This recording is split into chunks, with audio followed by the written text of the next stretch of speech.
forefathers had products in their bathrooms and hygiene practices in the 10th century, which is over 1100 years ago, which could so easily compete with the products that you have today now in your bathroom in your house. In the 10th century, they even had a wudu machine, which you don't have to this very day.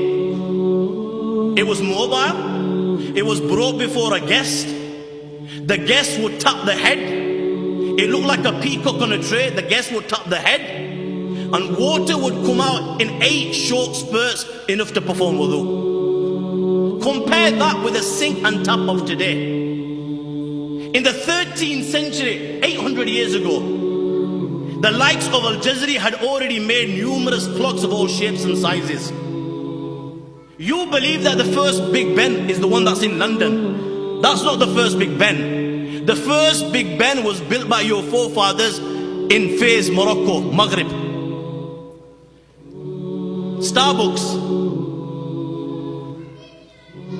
The first coffee house in Europe appeared in 1645 in Venice. Your forefathers were drinking coffee hundreds of years before this, as it had been discovered by a man called Khalid as he grazed his goats on the slopes of Ethiopia.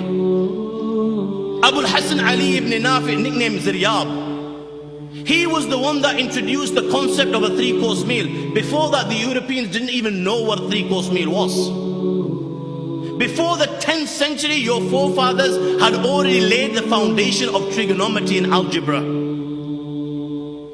When it came to agriculture, S.P. Scott states that the Spanish Muslim agricultural system was the most complex, the most scientific, and the most perfect ever devised by the ingenuity of man. 1100 years ago, your forefathers were manufacturing paper. They were building dams. They were building windmills. Allahu Akbar.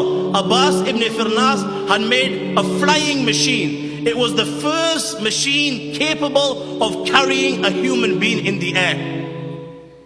They were designing great buildings. Who can forget the earthquake-defying minarets of Sinan in Turkey, which did not even collapse even after an earthquake? Who can forget the New York of the 9th century, Qurtuba? Qurtuba was the New York of the 9th century. In the 9th century, Qurtuba had hundreds and thousands of houses, 200,000 houses. Houses had running water. Schools were free.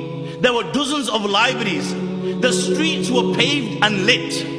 Garbage was collected on the backs of donkeys and taken to special dumps outside the city walls. There were sewers, there was drainage in place.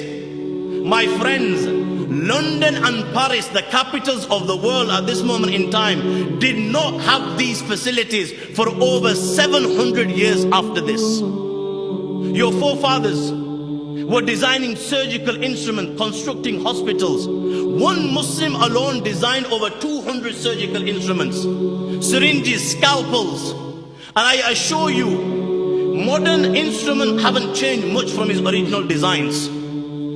They were operating, treating cataracts. In the UK, cataracts are the most common cause of blindness in people over the age of 50. In the UK alone in 2005, 300,000 operations were undertaken. Allahu Akbar. Who would think that this was all made possible as a result of the foundation of your forefather, Imam Mawsili?